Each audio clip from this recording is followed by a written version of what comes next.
All right, it is 7 o'clock, and we are, as usual, going to give it a couple of minutes until about 7:02 or so, until we get a couple of people hopefully into the room with us here this evening before we start the South Carolina normal cannabis conversation. So just hang in here with me for a couple of moments, and then we'll get started.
Excuse me.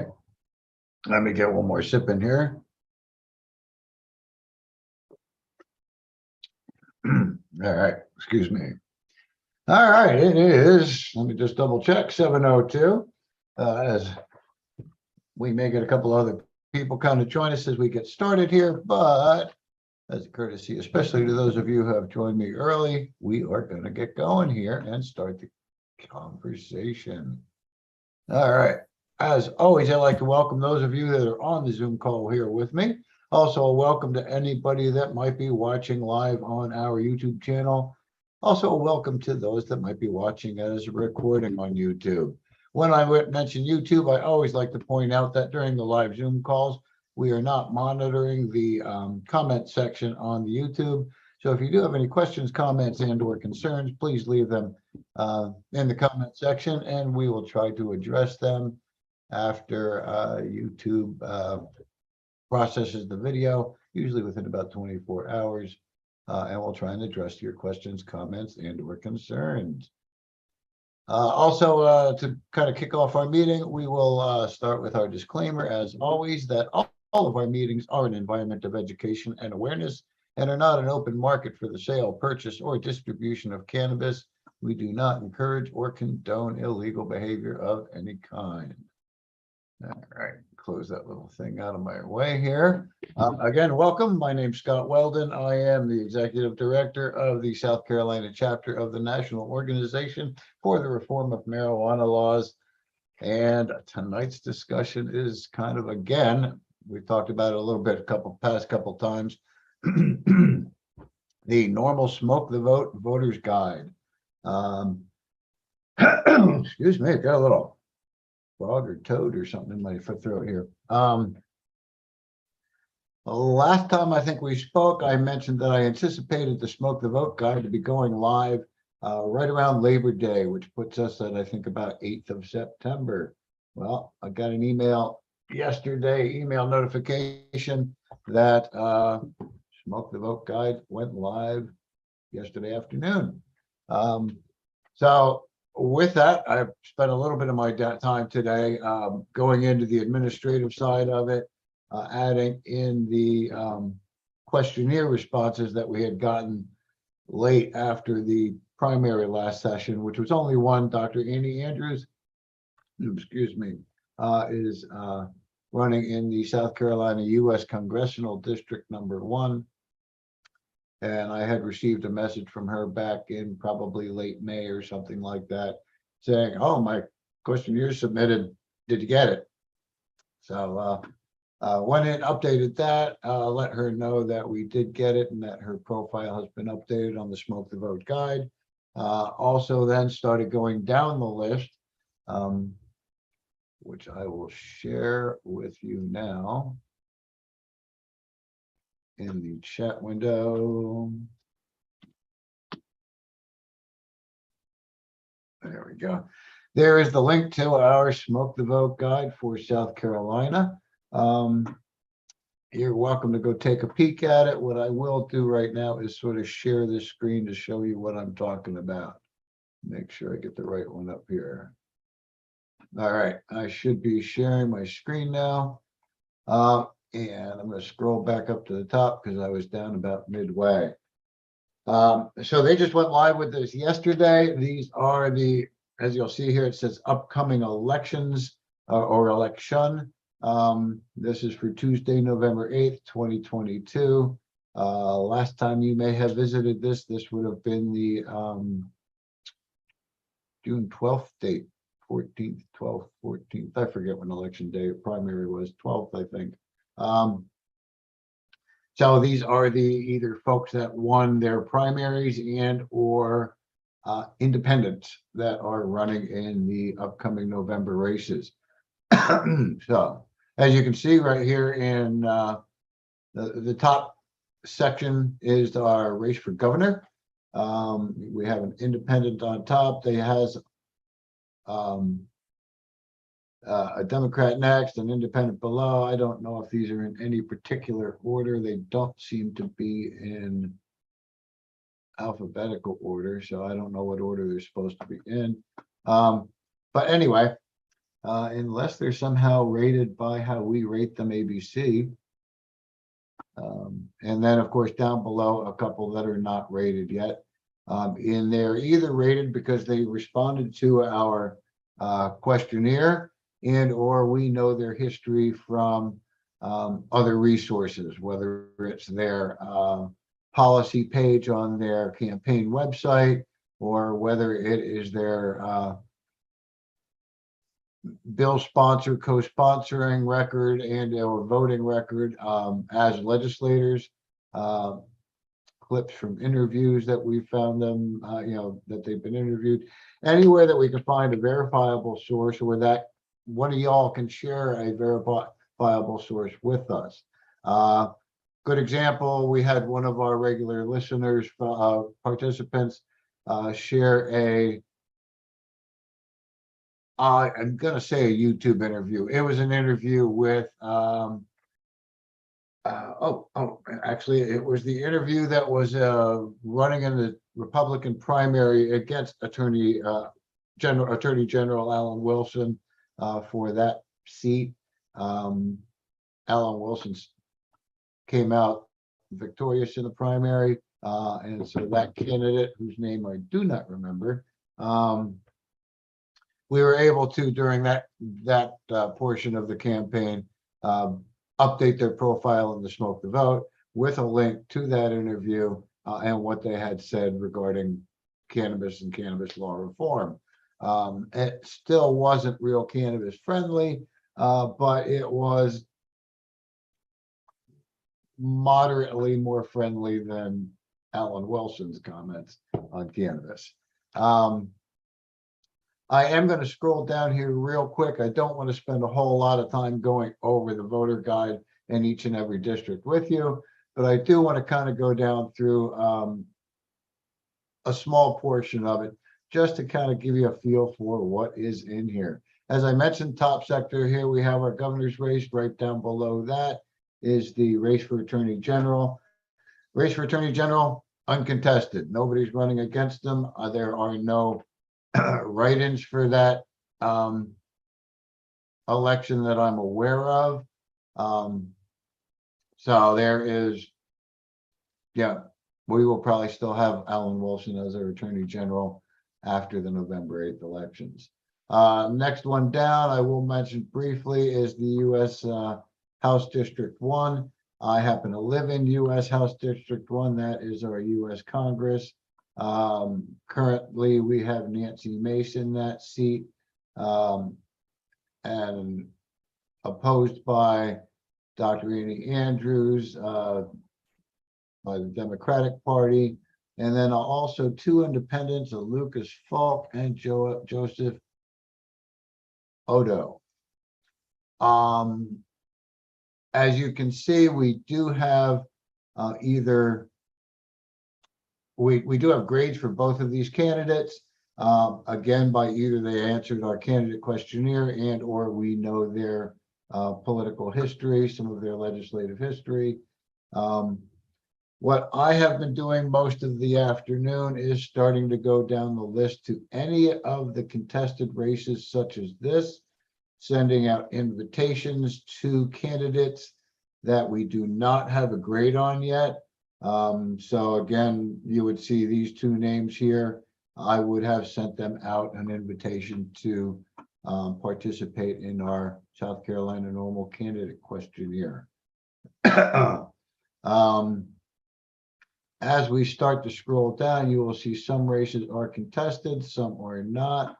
Again, all of the ones that are being contested, I'm trying to reach out to anybody that we don't have a grade on.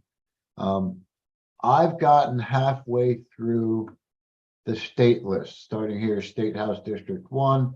And while I was doing that, there are 124 House races, or there should be, because there's 124 seats in the House. So there should be 124 races. I've gotten up to number 63, so 62 is the halfway point. Of those 62, let me just go ahead and do a double check here. Of those 62 races, 39 are uncontested races. To me, that's kind of a sad statement when we're talking about our political races here. Why are there so many uncontested races in the state? Why do we not have a similar choice in who our representation is here in South Carolina? I'm not going to say what the other half is going to be, but my guess is it's probably somewhat similar. I know there are a lot of uncontested races. That one candidate will automatically win because there's nobody running against them. I will point out, let me scroll back up to this one.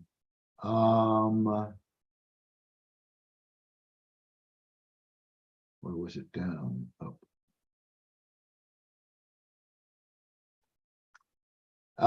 U.S. House District 4. That's William Timmons. Again, Timmons is not a friend of cannabis. I was looking through some of this today, trying to contact legislators. I will open up Ken Hill briefly here. What I found on his website was right up here. I am withdrawing my name as a Democratic candidate for this office. I further endorsed Lee Turner. I put in the write-in candidacy in the 4th district. So there is a write-in candidate in the 4th district. I'm not sure. I will look into finding out if there's a way to get those posted on our Smoke the Vote guide or not, if we know them when we find them out. But where there shows like these 3 candidates under U.S. House District 4, well, we know Timmons is running. He's the incumbent. He's our current representative in that seat. We now know Ken Hill is no longer a candidate, and he is recommending a write-in candidate. And then this Michael Chandler, again, we've reached out trying to get some sort of information on them. So without kind of dragging you through every single seat as we go down here, I will just sort of scroll down and you'll see we have large blocks of uncontested races throughout the state. Every now and again, you'll see, oh, there's a contested race. Matter of fact, it's funny that I stopped on this one. I'm going to go refresh this page just to make sure. 24 it is. I got one response today, and that was from this Jennifer Breshenson, Republican candidate, but from what I did look at on her questionnaire answers, a pro-cannabis candidate. So I've had this conversation with others at times, how the public views a no rating. Why isn't this particular one rated? So my goal is initially to get through all of the contested races of the 124 races, and then come back through and all the uncontested races, at least send those candidates an invitation to fill out the candidate questionnaire. It's not going to matter one way or another if they do or they don't, because again, they're uncontested races, unless, again, as I say, there's some write-ins out there. But for the most part, it won't make a difference, except for many of these are incumbents. It would be really good to know and have a reference point on all of these candidates as we start getting into next year's state cycle. Again, as you probably all know, we do have a 2-year legislative cycle here in South Carolina. So anybody that is voted in here, well, we will be starting, anybody who's voted in November will be starting as a, I don't know if they're newly elected in a freshman candidate, but into the new congressional cycle, which will start in January and run through January 2023 through January 2024. All right. That's enough of that. I am going to stop the share here and really quick take a peek at the chats. Oh, a compliment from Josh.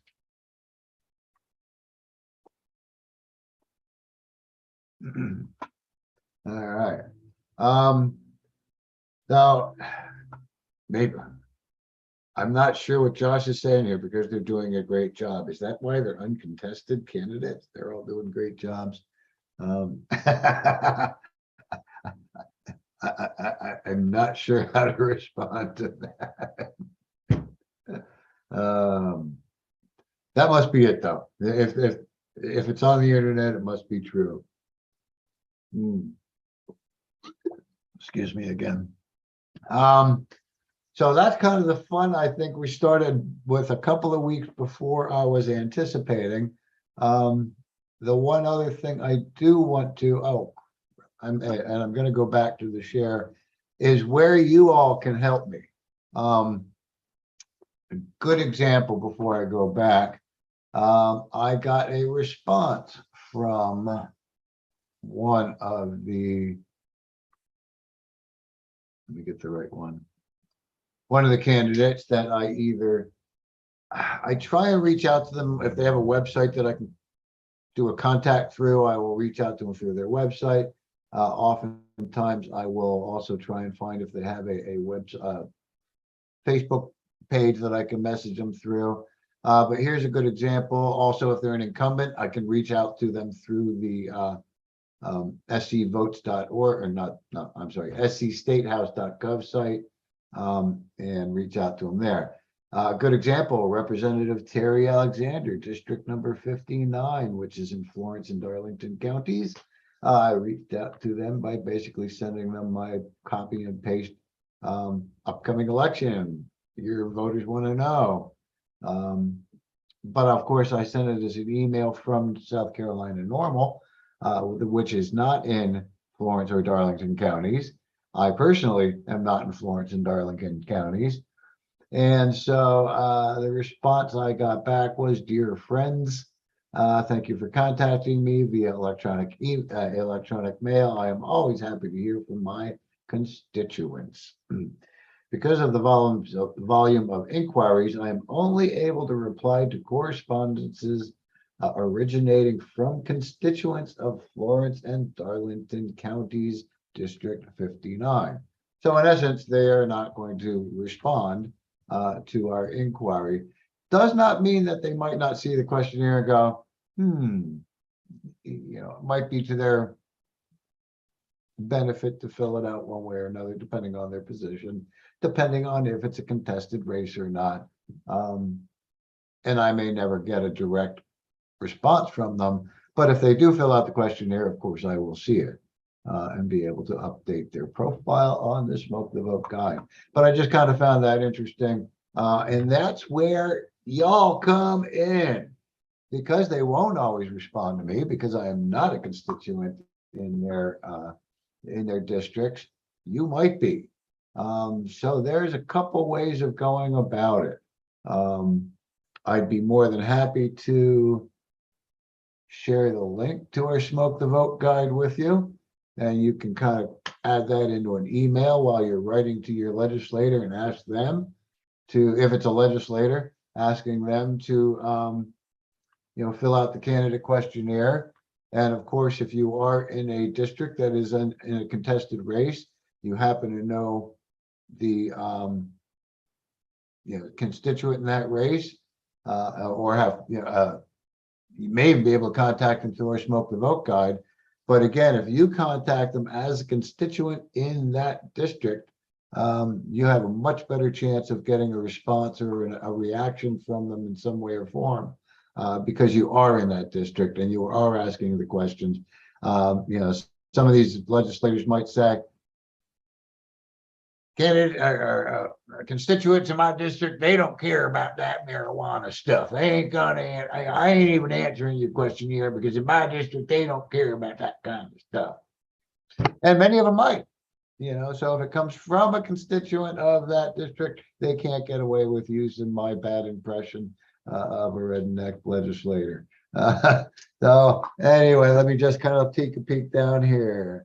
Lisa Walters says that she just messaged Lee Turner. She's pro legalization. We'll fill out the questionnaire if we send one. Cool. Actually, Lisa's on my friends list on Facebook. I never even really thought to send her one. The one problem with that is I don't know how to get right in candidates into the Smoke the Vote guide. I will have an opportunity to reach out to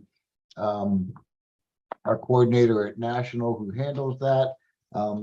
Matter of fact, I just got an email from them today because I want to say yesterday I got my first ever notification from the Smoke the Vote guide that somebody had sent in a recommendation or information, which is where I've been trying to get to for the past 5 minutes. And I'm clumsily fumbling along here. So let me get back over to my share screen. Google Chrome. Okay. Share it there. Y'all should be able to again see the Smoke the Vote guide. When people are in here, and of course, when there's when there's a grading, you don't see it on this page. Let me click into the next one. But it is on their individual profiles down at the bottom. Let me go back one, and you will see on all the ones that are grayed out, it has a link right next to their name. Know this candidate's position on marijuana? Tell us. And I'm so sorry with this frog in my throat tonight, folks. When you click to that, that is going to take our end users, our public users out to this form. It's going to ask them to fill out the form and tell us about the politician position. Changes or additions must be sourced. It's in bold, must be sourced, and the link to the source must be included below, which you'll see the sources right below here. That is very important because if we can't source a reliable link on the information, we can't use it, we can't share it. So we do need a source on that. Unfortunately, one of the problems we do have is, sometimes people will write to their legislators and they'll try and tell us, well, they sent me this in an email. And without an actual link to the email that we can link in the guide for others to go and see. And I don't think there's a way we can actually put like redacted images of the email or stuff out there that I'm aware of. So that gives us a little bit of a challenge. It has to generally be a link to a news article, a YouTube interview, their website, their whether it's their Facebook and or social media link to a comment that they may have made. as long as it stays active and get, that kind of stuff where we can use it as a source. That's great.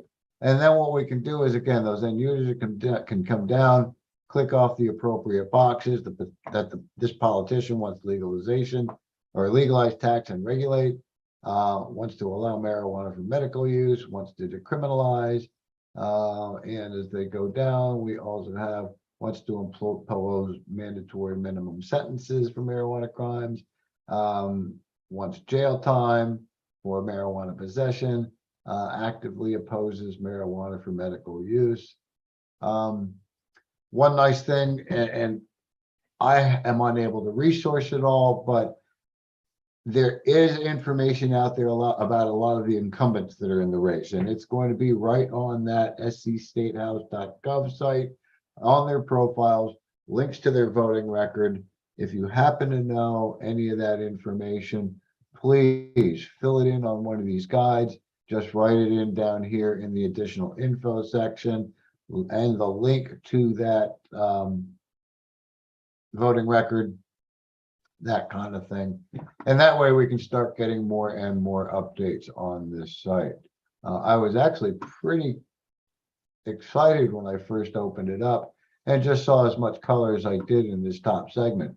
We've gotten a lot of response. Again, we know that we've had candidates at the governor's level answer our questionnaire and or come out publicly. Matter of fact, Joe Cunningham even joined our South Carolina Cannabis Conversation call last year. I want to say June or July of last year, right after he came out with his announcement.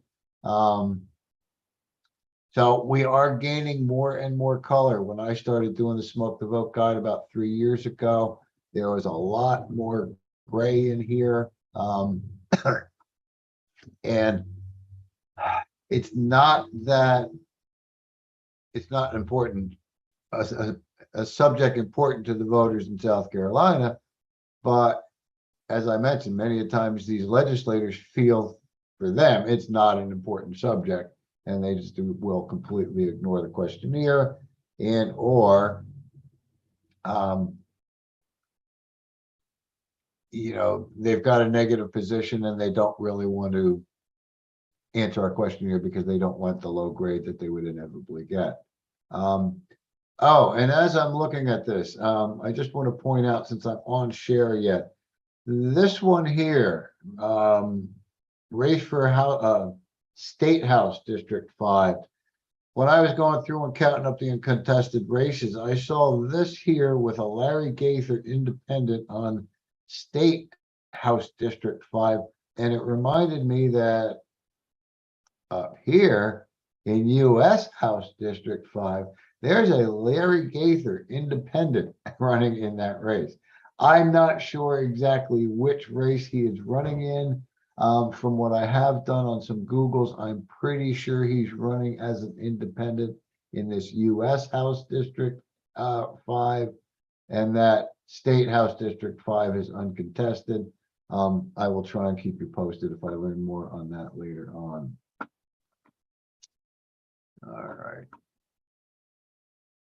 So, again, just a reminder, before I share the other link, if you are sharing information about candidates in your community, local social media groups or whatever it might be that are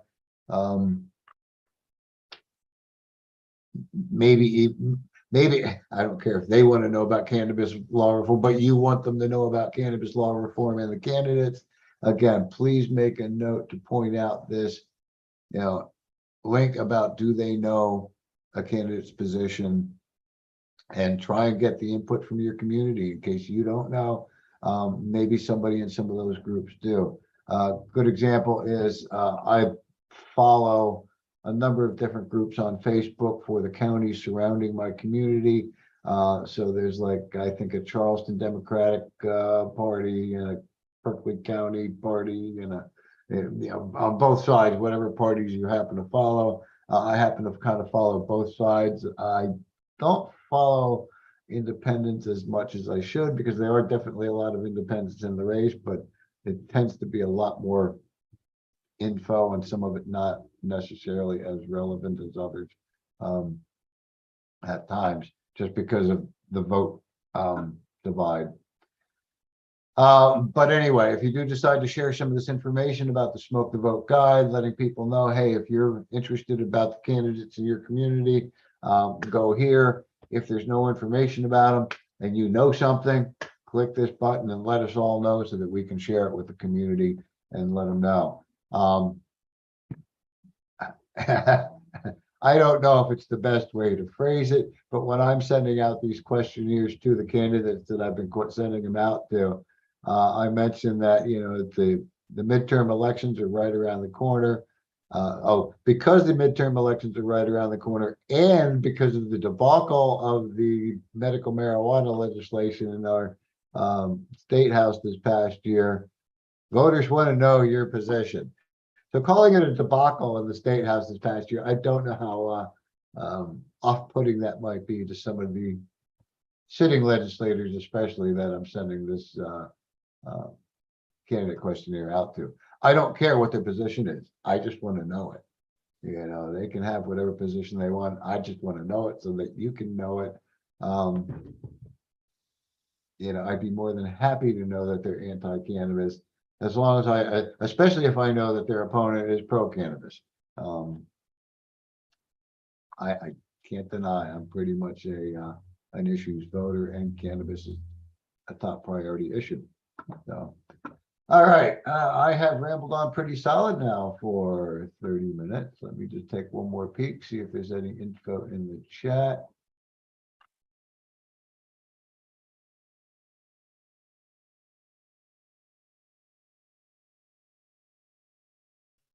All right. My impressions are spot on. Well, I was going to say keep my day job, but my day job is transitioning to a nighttime job. So that's, again, I've been a little bit off for the past couple of weeks here. As many of you know, I started a new part-time job at the local county parks. And about, I want to say 2 weeks ago or so, they offered me a new position, which is working as a park ranger at nighttime, kind of making sure everything's in order. So that makes sure Yogi Bear and Boo Boo aren't stealing picnic baskets. I've got my eye out for those guys. So anyway, let me just take one more peek. If anybody has any input on the Smoke the Vote guide and or the candidate questionnaire, or how we operate it, how we the rubric that we use, if you're ever interested in the rubric that we use on giving the gradings, I'd be happy to share it with you at some point. What I will do here, as soon as I can pull this out from behind another window, is I will share with you the link to our questionnaire. In case you do want to send this out to your legislators. Stop share. There it is.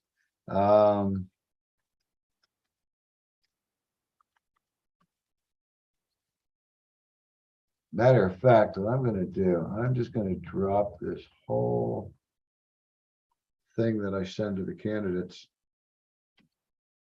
into the chat. And that way you kind of see what I'm asking them, and you can modify it to say, as a constituent, I'd like to know, or something like that. So you're welcome to, I think if you click the 3 little dots next to that on the chat, yep, you're able to copy it, maybe paste it into a Word document on your computer so you have it handy. And again, if you happen to have any social media groups that are politically motivated, you know, turn South Carolina, red, blue, pink, purple, I don't care. There's lots of different groups out there that are politically based. But if that group that you're involved with may have some sympathy to the cannabis law reform efforts, you might want to also kind of share it out there and ask them if they want to also request their candidates to fill out the form. I would suggest keeping a kind of a check on before you do that, to go to the guide, see if they are still a gray. If they're still gray and ungraded, then definitely share it. Once we've got a grade on them and they've responded, doesn't really make a whole lot of sense to keep sending it out to them or asking people to keep sending it out. But the main goal is to get these grays to some sort of color, anywhere from red to green. We don't care. We just want to know where our legislators stand on the cannabis law reform. I think if you click on that link, and I can't promise it, so I'm going to click on it myself, you should be able to go and see the questionnaire for yourself.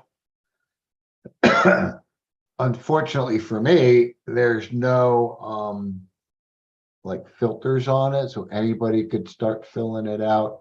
It is specifically for state and federal level candidates. It's not going to be for local school boards or city, the city boards, anything like that.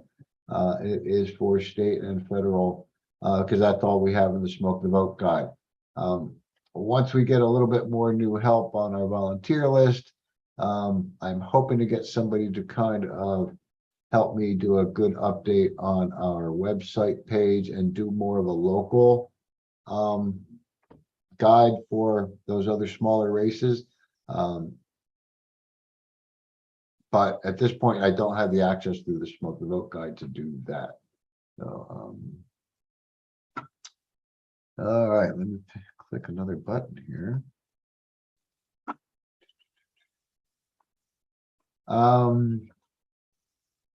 Oh, there was one other thing I wanted to talk about. Let me just kind of look down here. If we have nothing else to chat about on Smoke the Vote guide, like I say, you can. I just clicked on it. You can go over and you can sort of look at the questions that we ask. It is a couple of pages, so you actually have to fill in answers to get to the next page. But for the most part, it just goes through and it asks them their position on federal marijuana descheduling or legalization. What's their position, and can they give a statement? And then we'll use those statements and pop them into the guide. Also the same on decrim, also the same on medical, and then asking them again their position on expungement for cannabis infractions. I don't know if it's phrased for just simple possession. I'd have to go and look at that. But it does mention, what's your position on expungement of records, of arrest records.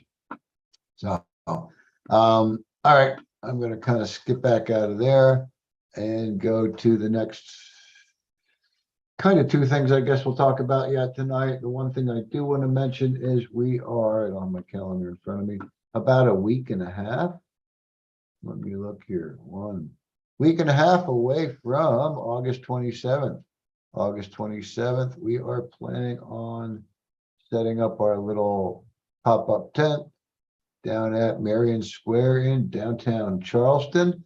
I don't know how many of our board members will be there. I'm pretty sure that Kristen's going to show up. I'm hoping Vaughn will make it. Mike may make it. Though hopefully we might have the whole board down there. It's going to be kind of, how's the best way to phrase this? We are setting up a public information booth in a public park. And as regular listeners may know, this park also holds a farmer's market every Saturday throughout the season, summer season, that is organized by the Parks and Recreations Department of the city of Charleston. And we had applied to be a nonprofit participant there back in, I want to say 2017. And we were declined with a statement that if they allowed us to be there, it would look like they supported our cause, and they just could not do that. Oh, it's a government agency. They can't, they can't do that. They can't edit your free speech. But I didn't think anything about it until about maybe 2 years later or so. So I come back at them in 2019 and I say, hey, you can't do that. And they went, okay, well, next time we put the applications out for next season, go ahead and fill out an application. Well, that was the applications for the 2020 season. Guess what happened in 2020, my friends? So there was never an application to become a nonprofit participant at the farmers market because basically the farmers market was shut down in 2020 due to COVID. They did keep a small variation of it open for just farm produce stuff, but without all the different crafters and things like that, without the food vendors. And I'm not even sure they still held it at the park or if they held it someplace else. But as they started opening back up again, I want to say maybe late 2022, they opened up and had like a holiday market, but I don't remember clearly if they did or didn't. But of course, I'm still waiting to see an application come out at some point somewhere. So of course, 2022 rolls around and they start taking new applications for the new season. For farmers first, second they start taking them for crafters and other like local vendors. And I'm like, well, when are you going to take applications for nonprofits? And the response was they were still kind of working out the scheduling and the bugs and stuff like that, being just getting back to it after the long break. But sign up to get their regular notifications and I'll find out. I've been signed up for notifications. I saw when the other applications became available, and to date, there has not been an application come available for down at the that farmers market. And I've been told by the Park and Recreation Department that because I think one year we wanted to hold a 420 event on the Saturday. I think that was something kind of separate, and they said, well, if it's on the day the farmers market is, the farmers market sort of has input on who can be there and who can't. Well, they take up sort of a corner on the sidewalks. They're not really even out in the middle of the park. Plus, it's a freaking public forum. So we finally decided, screw permission. We're just going to show up on Saturday the 27th, probably from about 8 to 1. We'll get there a little bit earlier than that to set up our tent, set up our table, get a whole handful of our brochures and whatever else other junk we kind of decide to haul out there that day. Probably some of our signs that will take them to our with QR codes to take them out to our Smoke the Vote guide, that kind of stuff, voter education and information, just mainly to let them know that we're here. As you all regulars know, we have not been out in public a whole lot this year. 3 times, I can count them 3 times. So we are starting back up the getting out schedule. I'm hoping that it all kind of ties in with my new little work thing. I did get an invite for that same day, the 27th, to participate with a vendor or even get our own vendor booth at the Slightly Stupid concert going on at, I want to say, the Reserve in Charleston, North Charleston area. We had been invited, I think, no charge a couple of times. I mean, for this, it would cost us about $100. The problem with that is that it's going to run late. It's going to be kind of an all-day thing. It's going to conflict with our plans to go to Marion Square. And I'm scheduled to work at 8 o'clock that night. I'd never be able to pull it off, getting to work on time if I tried to go to a Slightly Stupid concert. I might get just slightly stupid myself. So unfortunately, we're going to have to pass on that. As many of you or some of you may know, we have done 2 Slightly Stupid shows here in the past. I think both of them were at North Charleston. What's the name of that? Riverland Park, something like that. Anyway, we were at a few. Had I known about this a little earlier, I might have opted for this instead of Marion Square, but I'm looking forward to Marion Square. I'm looking forward to maybe a little confrontation if somebody from the Parks Department says, hey, we don't want them there. Let's call the police. All right. come at me, bro. So I'm looking forward to the 27th here in Charleston. It's kind of a morning gig, about slightly after. I'm probably going to sneak off to brunch somewhere. Oh man, when you hit 64, everybody's trying to call and sell you supplemental health insurance, or my car warranty's going. I'm not sure one of them. My car warranty is about to expire a long time ago. So anyway, back to events. That is our first planned event for the upcoming near future. Second upcoming event. Now I'm gonna have to go find it because I even forget what it is. I'm getting sidetracked on stuff. Coming events. September 17th, mark your calendars for Saturday, September 17th. That is a Saturday, is it not? Yes, it is. Saturday, September 17th is South Carolina NORML Day at the Beach. We are planning on meeting at Folly Beach at the 3rd Street East entrance, thereabouts, 10:30 a.m. till 4:20 p.m. or thereabouts. Is the plan for us to kind of have our little tent booth set up there. The plan for that day is pretty much to have some brochures in hand and some other information for the public and educate the public while enjoying the beach. We haven't got all the details worked out. We'll probably provide some nice cold bottled water for anybody that comes and participates with us. But pretty much what we're asking you to do is just come on down, plan on enjoying the beach a little bit, hang out with us. If you want to hand out a couple of brochures, all people are walking by, you're welcome to. I mean, if not, no biggie. It's more just a let's get let's get noticed, let's get seen, let's get out, let's stop hiding behind our computers, which is where I've been way too much for. I'm going to call it 2 years now. We need to get out. I mean, we can advocate only so much on the internet. We need to get out and see people. You wouldn't believe. Okay, maybe you would. That a lot of times when we go out with our booth or stand on the side of the road with our signs or things like that, the number of people that we have say, I didn't know South Carolina had a NORML chapter. I just didn't know. So we got to get out there and tell them. Because a lot of the people, when they do find out, I've had a number of them tell me, well, I won't sign up because I don't want my name on the list. And if I sign up with you, my name's going to be on the list. And then I got to watch over my shoulder all the time because my name's on the list. I don't know what list they mean. I mean, yeah, we have a little list here, but we're not necessarily sharing it. Oh, well, except with Russian hackers, we share with everything with them.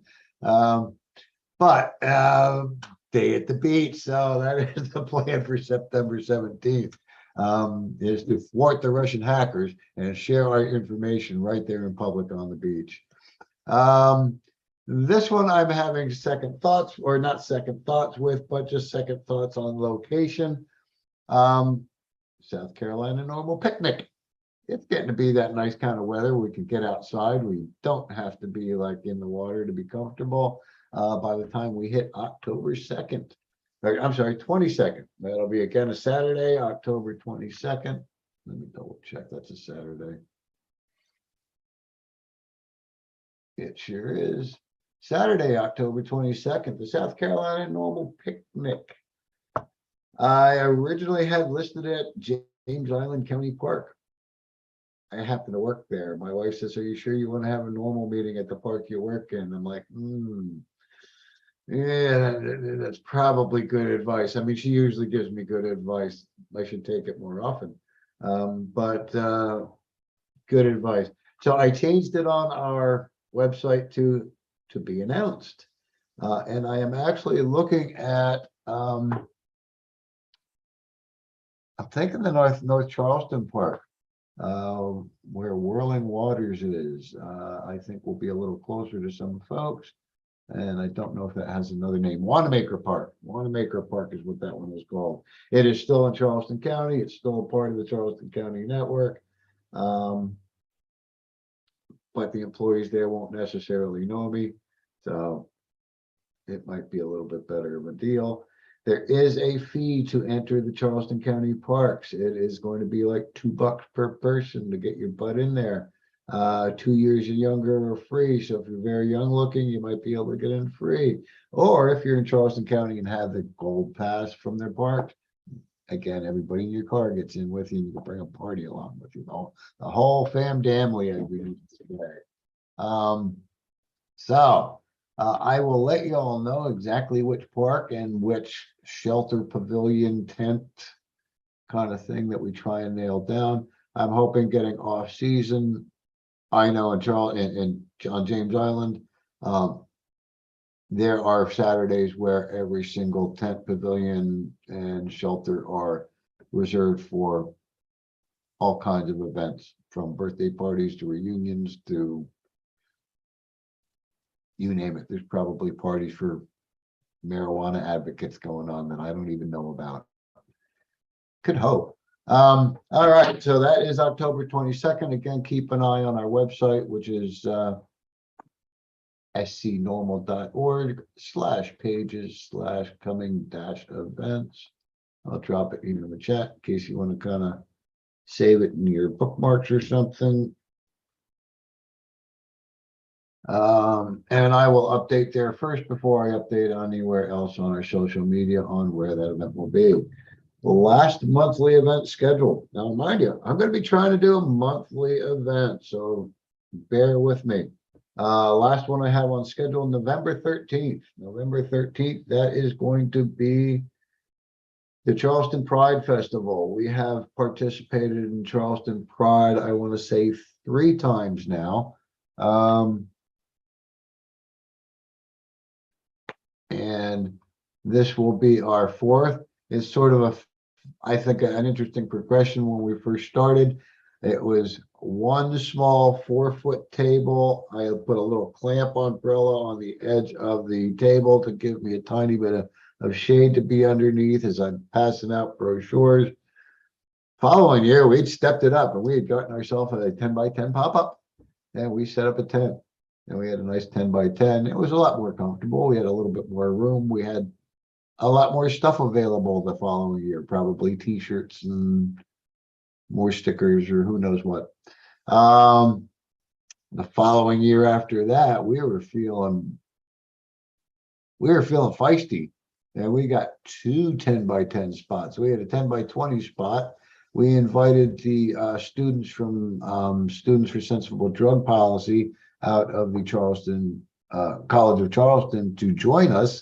And they pretty much took over one half of it, and we took over the other half of it, and we had 10x20 worth of advocacy on for marijuana law reform. This year, we're going to go back to the 10x10. I believe prices have gone up, and our budget's still small. But that will be again November 13th. That's always a kind of a fun event, depending on your point of view. I have a great time just watching the freedom that many people feel at that event. It's pretty inspiring sometimes. So, let me see real quick. Chop. Oh, Lisa was on here with us. I believe it was her first time with us. Had to drop off. But would love to volunteer to help begin the group in the upstate if there's not already one. We'll reach out to you via email. Oh, excellent. So that way I don't have to kind of remember a whole lot. All right, so those are the events. That was the other thing I wanted to talk about. One last thing. I see we're almost done with our regular hour. And I mean, again, if anybody wants to chime in, you know you're welcome to. But the one last thing I do want to touch base with before I finish up, as I mentioned last week, I'll be finding out a little bit more as far as the time frame come up on Saturday morning with our board meeting. But our board secretary, Vaughn Postema, should be, we've slated her at the moment to take over as our primary host of the South Carolina NORML Cannabis conversation, or at least to be a co-host with me. Haven't figured out weird titles or whatever. So it'll kind of be a back and forth, I think, between us. I do know that I will still be here every second Wednesday of the month, doing our monthly public meeting, running down, what's going on legislatively as we move forward. But my hope is that Vaughn will pretty much pick up some of those other evenings and give us some good, new, interesting content from a different perspective than I've had for a while. She is familiar with doing podcasts, has worked in that industry, also is a small CBD shop owner. I don't believe they do storefront necessarily now, but does have an internet presence. So is looking at it from that perspective as well. And also, I think is just going to give us a whole lot better variety than I've been able to give you this past few months while I've been burning out. So, with all that said, I think we are moving off well. I've got a little time in the next day or two that I'm going to try and get through the rest of those contested races on the Smoke the Vote guide and get those requests for questionnaires out there. Again, I'm hoping that y'all kind of copied this little request there and try and hit up your local legislators if they have not responded yet. But in the meantime, keep a smile on your face, keep happy thoughts.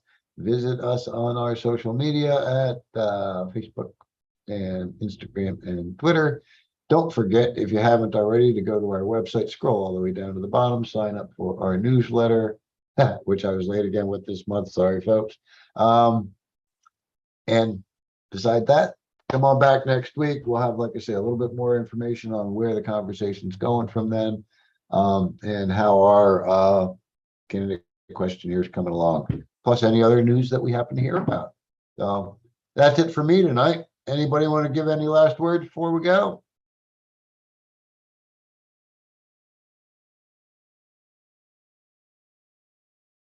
Nope. Everybody's mic is off. So I'm just going to say good night. Thank you again for joining me. I always